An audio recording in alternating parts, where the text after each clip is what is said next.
It may not be an exaggeration to say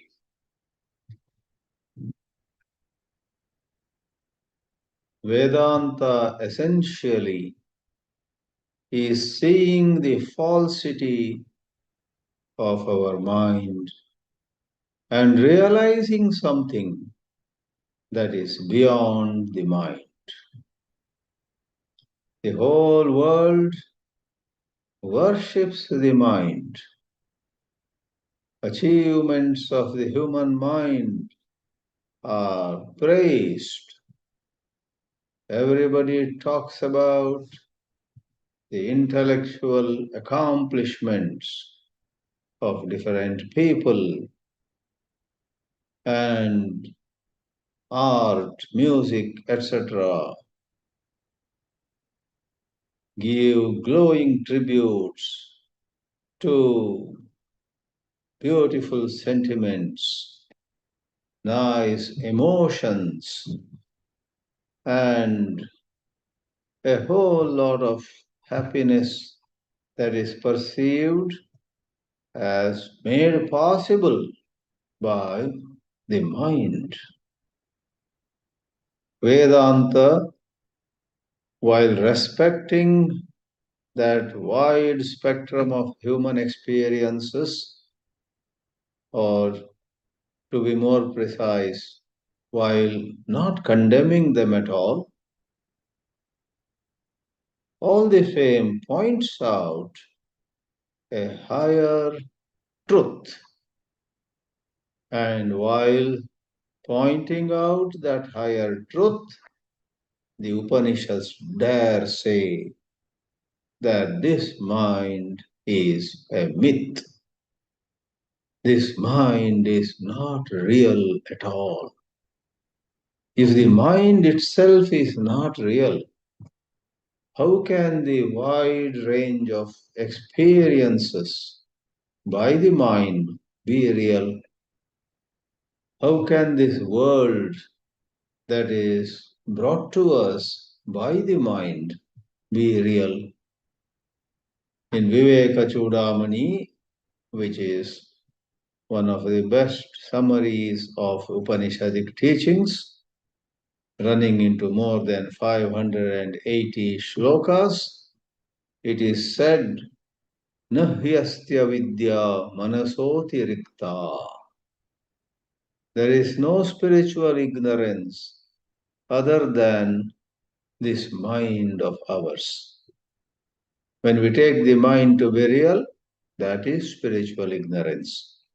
When we value, when we accept, when we honor what the mind brings to us as real, as valid, as something that we unquestioningly should go by, then we are in ignorance.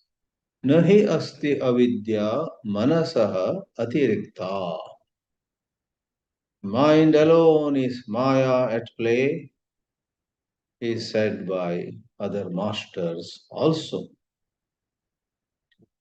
In this 31st episode, on this March 20th of 2026, here we will examine a certain appeal made in Amrita-bindu Upanishad, generally believed to be from Atharva-veda. This Amrita-bindu Upanishad has only 22 mantras. 22 mantras, not much at all, a very short treatise, and all the same, it's very popular. Amrita-bindu Upanishad is said to be from Atharva-veda.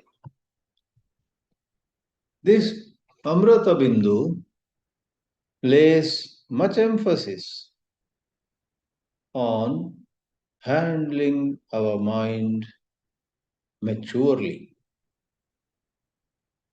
It begins with a bang. Our mind, human mind, is of two kinds. The pure mind and then there is the impure mind. The impure mind is ever attached to sense objects, taking them to be real. The pure mind is unattached to sense objects. What is meant here below the surface is when there is attachment, right away there is the division between the known and the knower. If you are attached to Rasagulla, you look at Rasagulla as other than you and as a source of happiness. I get my happiness through Rasagulla, you say. Rasagulla will not appear to you in your understanding as no other than your own existence. All existence is one, says the Upanishad. There is pure existence, Sat, and there is nothing else whatsoever. Therefore, the dualistic experience of eating a rasagulla and being happy, or some other place suffering in very, very hot weather, passing through a desert maybe by walk, you curse the stars and you say, it is so hot here. I'm not sure whether I'll be alive by the time I reach the next town, walking like this through a desert path. Oh, how sad. So, certain things give to us sorrow, certain things give to us happiness, but then Vedanta questions that duality of the external object being the source of happiness or sorrow, and we ourselves appearing as the experiencer. It is well known by all the students of the Vedanta that Vedanta hits hard on the duality, or sometimes it is expressed as a triputi, threefold division: the experienced, the experiencer, and the experiencing. The seen, the seer, and the seeing. Drishya, drashta, and darshana. Shravya, shrota, and shravana. And it says the truth we are talking about is one that runs through all these three. In fact, in the understanding of that one Advaita Tattva, the Triputi fades into the background. Amrita-bindu Upanishad, in the 10th verse, in fact, blasts the idea of even mind control. There is nothing called mind control. There is nothing really as mind control. No niroddhavyaṃ. For first of all, where has the mind risen? Nacha utpattihi. And this idea, I am bound, itself needs to be questioned. You really are not bound. That's another play of the mind. Nacha sadhakaha. The seeker in you, and you are very attached to being the seeker. Sometimes you derive some pleasure. I am nowadays a Vedanta seeker. I am nowadays a seeker of truth. I have come a long way in life. Olden days I used to seek pleasure. I used to seek wealth. Today I have turned my back to wealth and pleasure and those things. I am a seeker of truth. And you fall in love with that status. You fall in love with your new identity. Maybe some of you print a visiting card, name and below, a seeker of truth. And holding that visiting card, you derive certain strange kind of pleasure. But Amrita Bindu says, na baddhaha, na cha sadhakaha, Na mumukshuhu, an advanced stage of being a seeker is when you are very, very passionately seeking liberation, seeker of liberation. Then don't we become liberated? That idea of Jivan Mukta, is it false? Amrita-bindu says, Navai Muktaha. There is no one called liberated. For if you are bound, then there is the question of being liberated. You are never bound. Ityesha paramarthata. This is the absolute truth.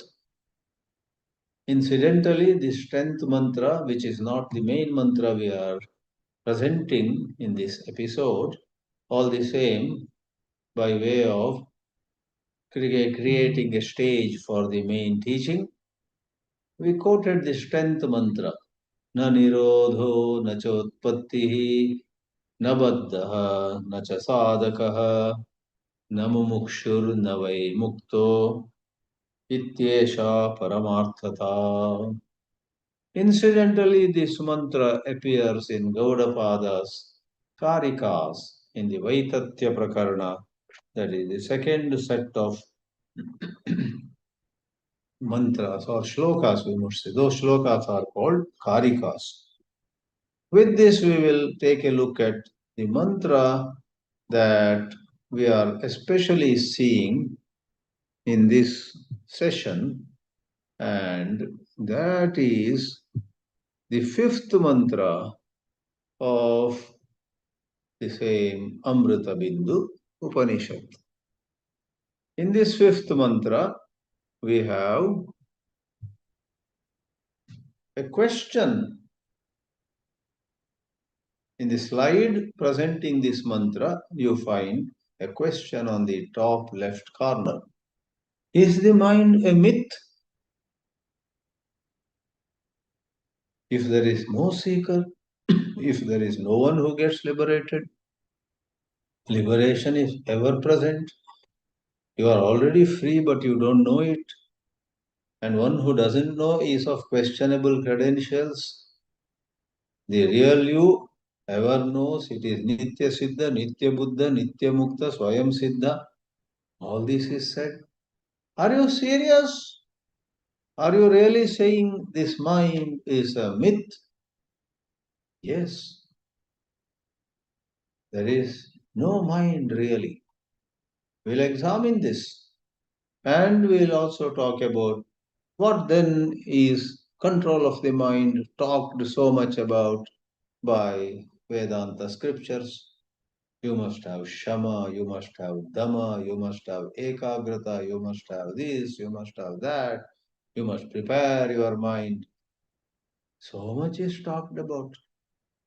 And finally, you say there is no mind at all. Is the mind a myth?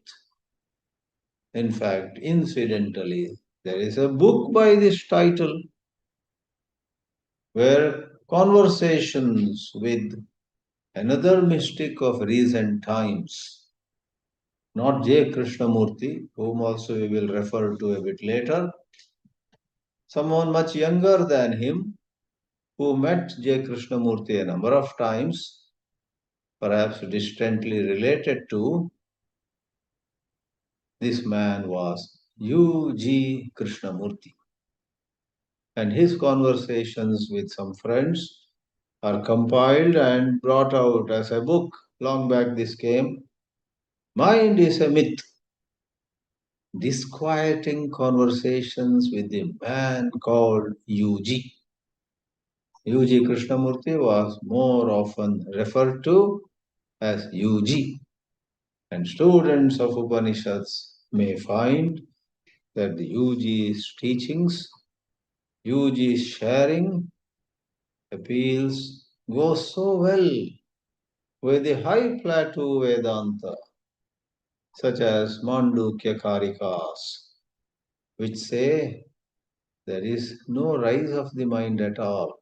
When the mind has not really risen, how can you really control it or make it subside? Is the mind a myth? Yes, it is. But right now, you are caught in a mutually dependent illusion. What is mutual dependence? A and B are mutually dependent in the sense A depends on B for its existence and B depends on A for its existence, like a catch-22 situation. When you see the world, that world seems to be real to you because you have an ignorant mind. And this ignorant mind has its existence only till the world is seen. In deep sleep, you do not see any world, neither joy nor sorrow, neither wealth nor poverty. You do not see, you do not experience heat or cold, success or failure, nothing at all in deep sleep. When the world that is observed is absent, there is no mind also. Do you remember any moment when you had an active mind but there was no world?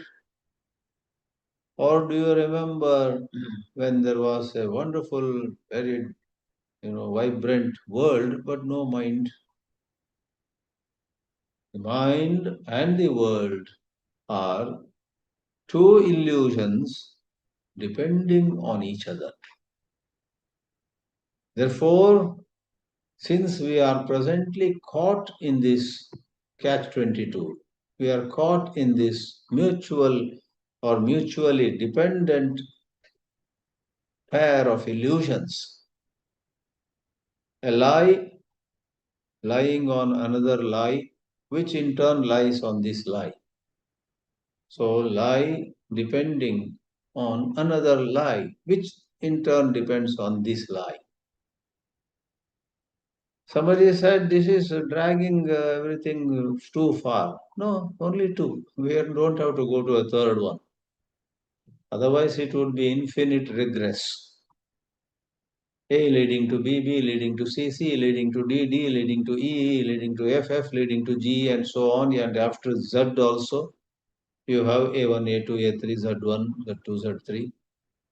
So, endless. No, Advaita Vedanta doesn't take you on a wild goose chase, never ending logic, logic, and logic. No. Advaita Vedanta, in fact, as you rise to higher levels, greater maturity of the Vedanta through proper guidance from competent teachers, it is a case of one-shot brilliance. In my high school days, I was fond of chess. And I learned the language of chess also. The whole game of chess can be written down in a certain language. PK4, PQ4, NKB3, NQB3, and so on. Bishop and knight and rook and queen and king and what else? The pawn, all of them. Which box, which square in the chessboard of 64 squares, how it goes. And that time we studied certain great games played by all-time greats of the game of chess. It was during those days that Russians were on top. But without going long on it, there was a very, very much talked about competition or game between Boris Spassky, the world champion from Russia, and a challenger from America called Bobby Fischer. And Bobby Fischer won finally. A lot of drama there was. He was so moody, so temperamental. 2 or 3 times he tried to walk away from the tournament. But the management, the umpires, or whoever, organizers, somehow almost fell at his feet not to leave. Then he continued after some strange and unreasonable conditions were met, demands of his were met. Anyway, those days, I remember there was a certain game which we read in one of the books. Great games were all recorded there. And that book was, or that particular game, one chapter in maybe 100 chapters, was titled One Shot Brilliancy. Not in just one shot, but in 3 or 4 steps, the game is over. Played by two greats, but somehow one of them could not see where it was leading. The other guy, there are so many greats those days, there are so many greats these days also. The game of chess is a very fascinating game. Though I said goodbye to it long back, there was a time I used to dream of chessboard in my dreams. Wherever a chessboard would be appearing in my mind. Anyway, one shot brilliancy. Advaita Vedanta is one shot brilliancy. Maharshi Ramana asking, leave all other questions. Persistently ask yourself, who am I? Is one shot brilliancy. Ask yourself, who am I? And question, reject all usual answers. I am good. No, you are not. I am bad. No, you are not. I am successful. You are not. I am an utter failure. You are not. Any description that the mind comes up with and labels you is to be questioned. Incidentally, to mention quickly, in Bhakti Marga or the path of surrender too,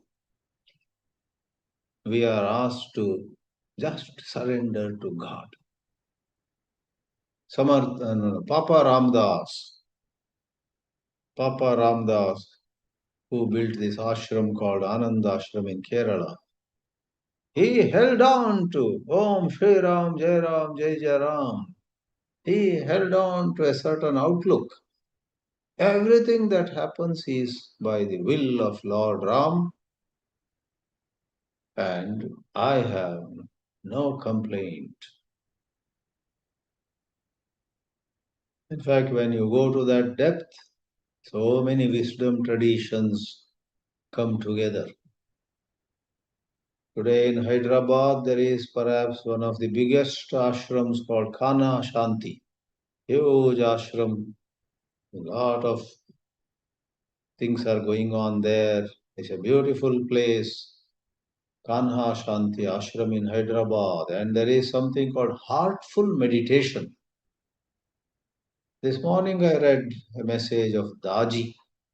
Daji, whose actual name is Kamlesh Patel, but he is known as Daji. Wonderful person who is the head of that heartful meditation center called Kana Shanti Ashram. And he rightly says, this war, that fight, this misunderstanding, this conflict between your in-laws and yourself, this fight between your neighbors and yourself, this competition in the field of work, this rat race, various forms of turmoil in human life. You think all of these can be solved by thought, by thinking? And then he says, I can imagine, I watched many of his short videos. I can imagine the tone in which he seems to say. He says, don't rely so much on thought. Don't rely so much on thinking. Go for heartful meditation. And he uses the word God there. I think they use the God sparingly. Otherwise, it is turn inward, fix your mind in the heart. Heartful meditation has quite a bit of connection with the chakras. Muladhara, Swadhisthana, Manipura, Anahata, Vishuddhi, Ajna Chakra, and finally Sahasrara Chakra. Daji has written a big book on those chakras and their interpretations of the chakras. But the crux of the matter is, on a certain level, you need to purify your mind, you need to make your mind single pointed, you need to calm down from anger or lust, you need to be balanced in various situations. A thousand things are said about how to handle the mind. Therefore, we cover this fifth mantra where Amrita-bindu Upanishad also says that language almost. Tāvadeva niroddhavyaṃ. You must not stop. You must go and restrain the mind. Tavat means till then. Till then means what? Till when? Yāvaddhṛdi gataṃ kṣayam. There's a spelling error in this slide. Yāvaddhṛdi is there, but yavad, there's one rishi ra should be brought in. Yāvaddhṛdi or yāvaddhṛdaye. Hradi means hradaye. By whatever means, Om Shri Ram, Jai Ram, Jai Jai Ram, or by Upanishad study, or by breath control, or use any method, use whatever way, control this mind till it vanishes. As we say, restrain the mind till it vanishes into the heart. Hridi, hridi, kṣayam gataṃ. So, in a hasty reading of this Amrita-bindu Upanishad, it may appear, finally Vedanta, the Upanishad is Vedanta, right? Finally, Vedanta is using the language of willpower, practice. Somehow catch hold of the mind, control it, reduce its number of thoughts, let it have more quality thoughts, because some teachers highlight that. Spiritual progress is a matter of reduction in number of thoughts and increase in quality of thoughts. Less number of thoughts, but those less number of thoughts are about something very noble, about God, about helping others, about being kind, about living a self-controlled life, about being clean, and so on. Noble thoughts. So, to an extent, all these are said. But really speaking, when one rises to a higher level of the Vedanta, even these mantras, when you read from a higher level, you will smile.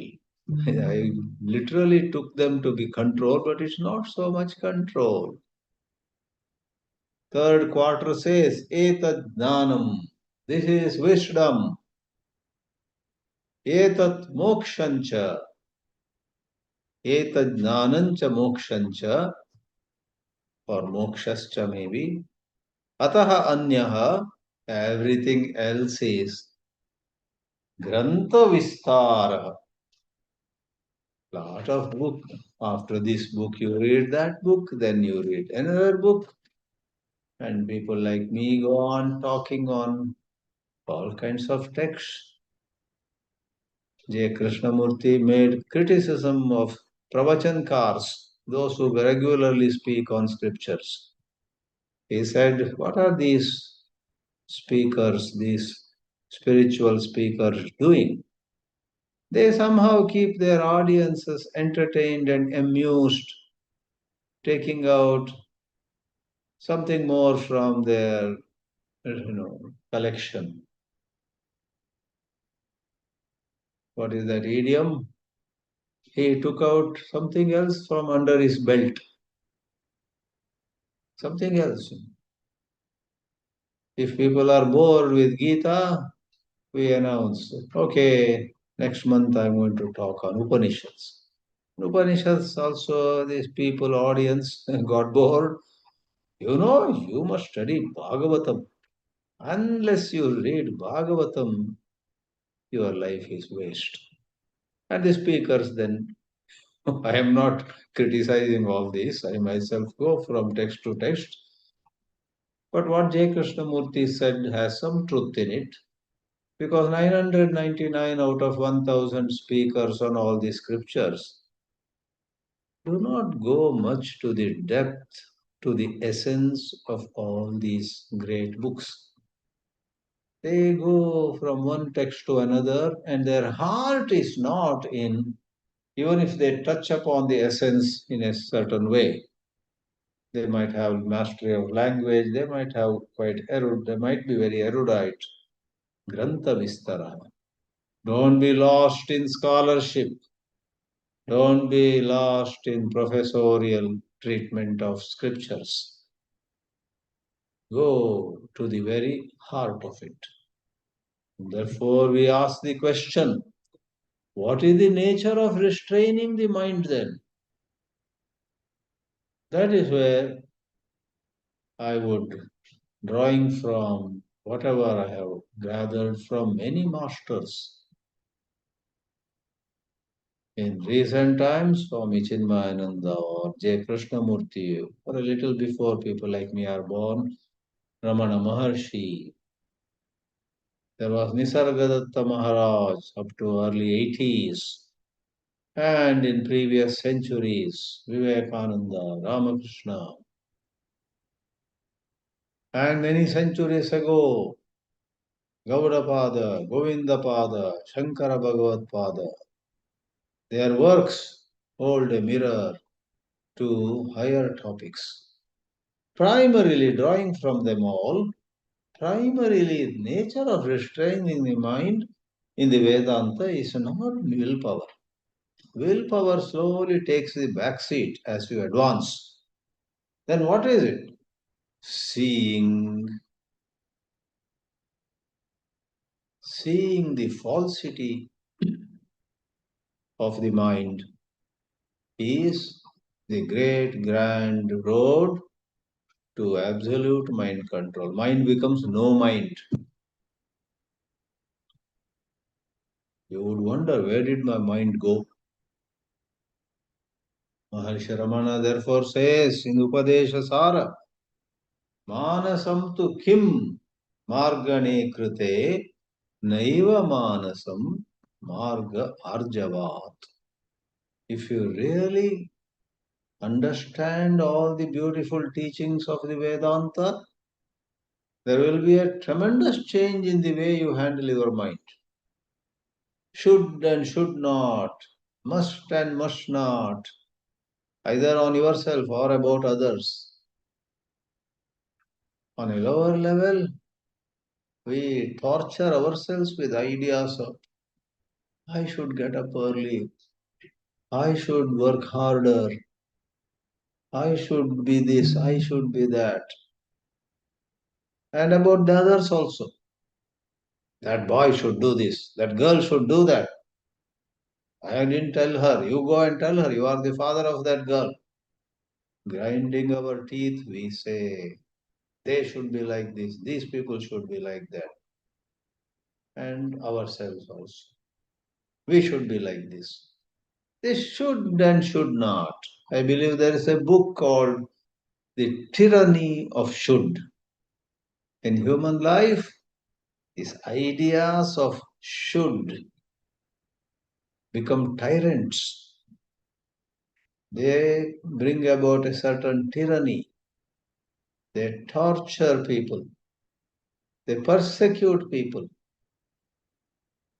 Many psychiatric patients are the result of some church telling them you should be like this, you should be like that, and poor guys or poor women are not able to be the way the pastor or the person who gave the sermon wanted them to be.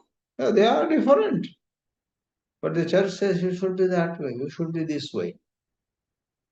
Finally, they are neither the way the minister wanted them to be, nor are they able to remain themselves. They become psychiatric patients. Therefore, on a higher plane, these issues of reducing the quantity of thoughts, increasing the quality of thoughts, or then there is another fancy. I must be free of thoughts. I am waiting to experience nirvikalpa samadhi. I must be free from thoughts. Vedanta, core Vedanta is not about either reducing quantity or increasing quality or being free of thoughts. As it is put here in this slide, primary emphasis of the Vedanta is see what the mind is saying to you about who you are is false.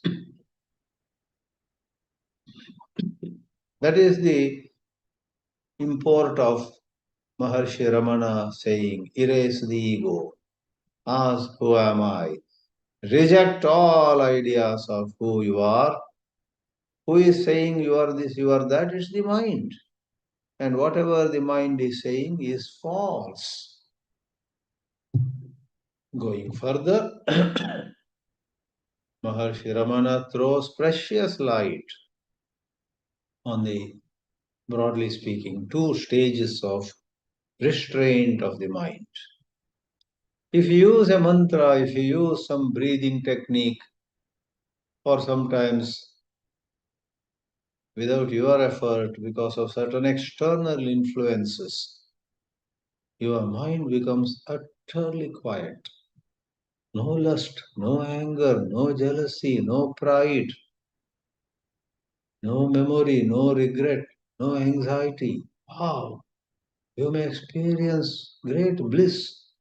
But Maharshi says, quite possibly, you better find out, check out, what you went through was laya. There is a shloka in Upadesha Sara, laya vinashane, ubhaya rodhane, laya gataṃ punar, bhavati nomritam. Laya and vinashana, laya and nasha, for that matter, are two levels.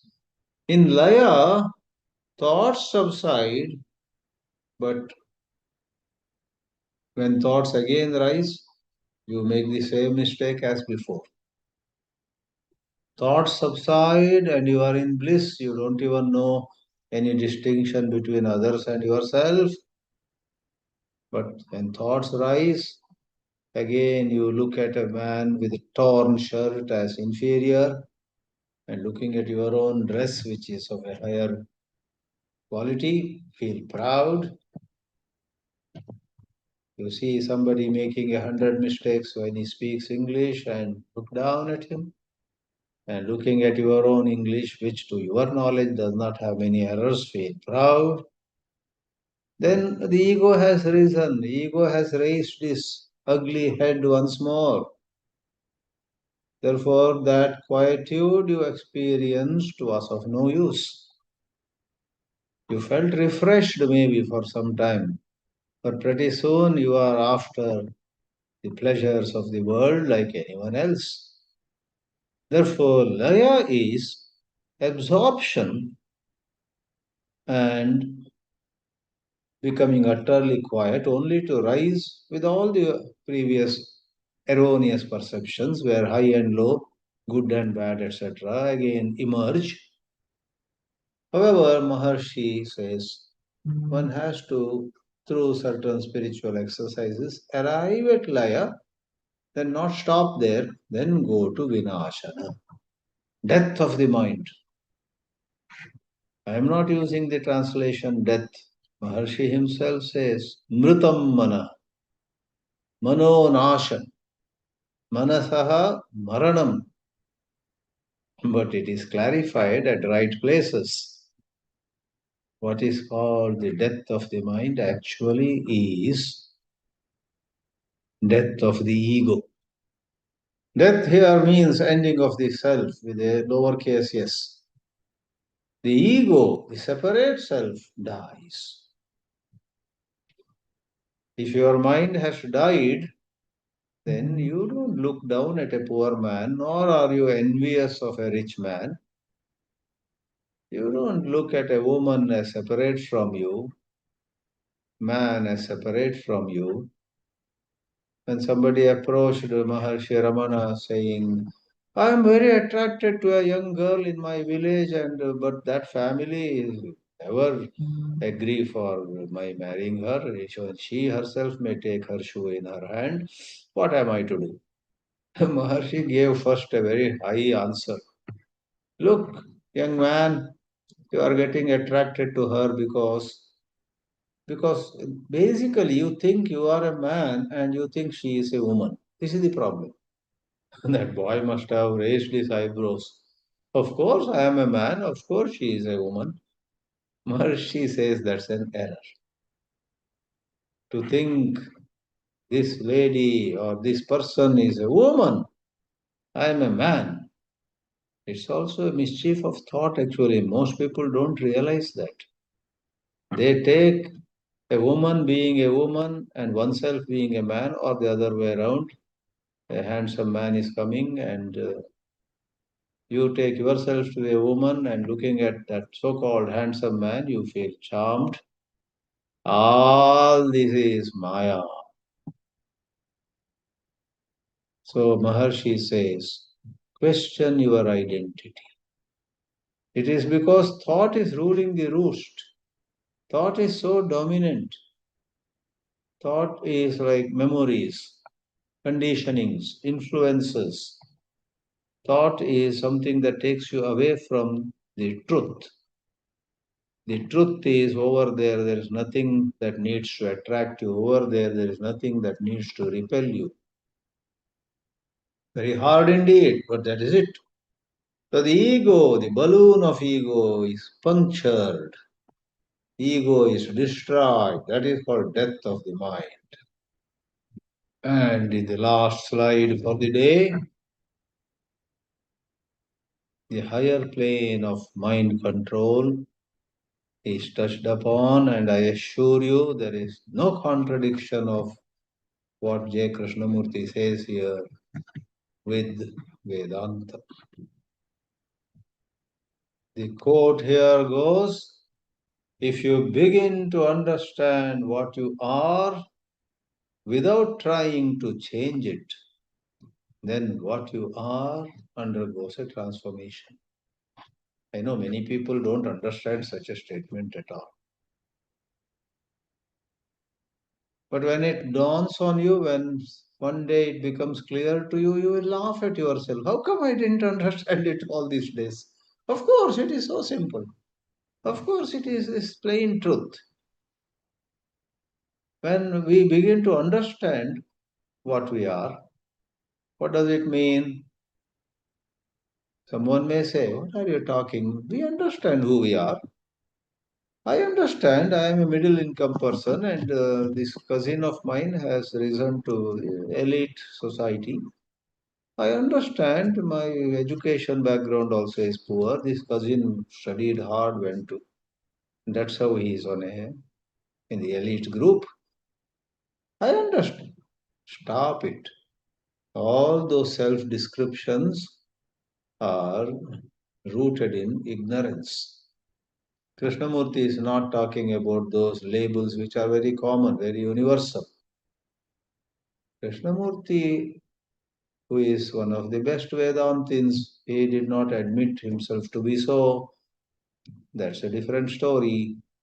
But when he says you understand what you are, he is not referring to the Brahman.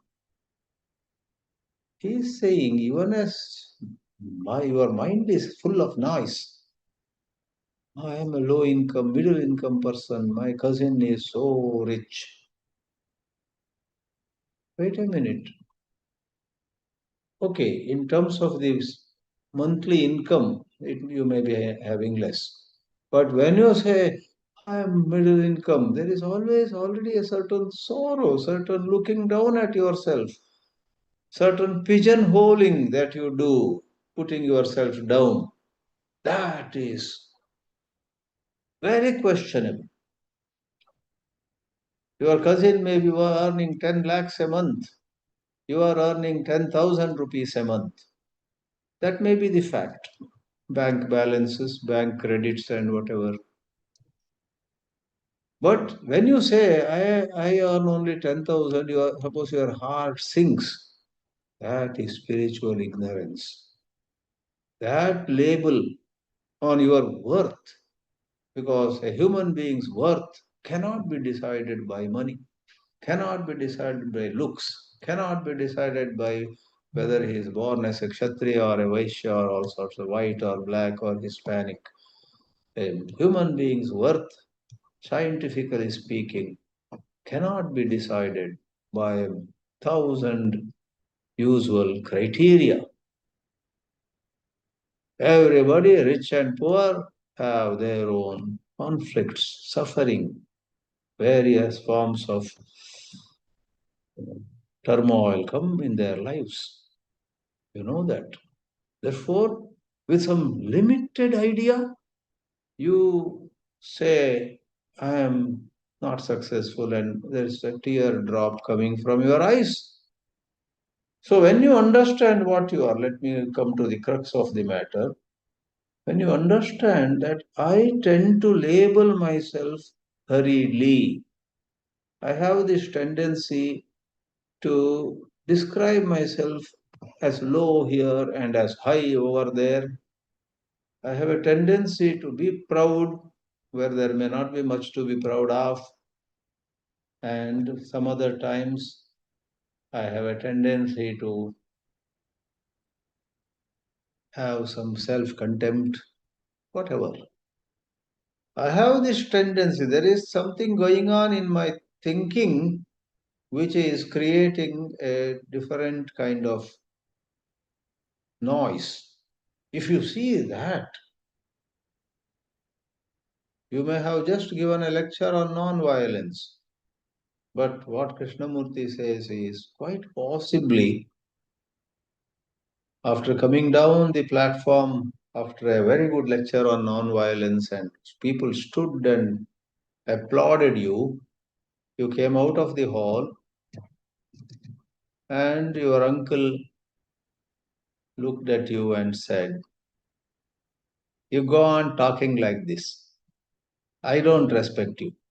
And suppose you feel very angry, you feel like slapping that uncle on this face, and maybe you do it.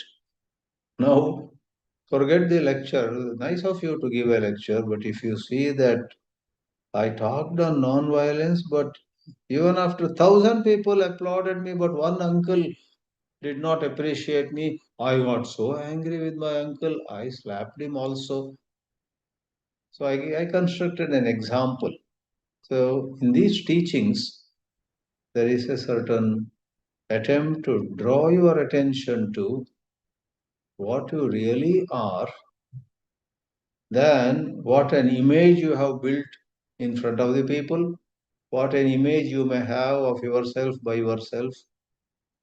You actually see you haven't overcome violence. And the gem of the teaching here, the actual factual conditioning in you, don't have to do anything. Without trying to change it, the moment you see the programming that has gone into your mind, that seeing the programming deals a blow to that programming. Without trying to change it, what you are undergoes a transformation. Violence leaves you. Lust and greed leave you. If you begin to understand what you are without trying to change it, then what you are undergoes a transformation. Therefore, Amrita-bindu Upanishad is not far from these lofty insights. It therefore in the 10th mantra says there is actually nothing to be controlled.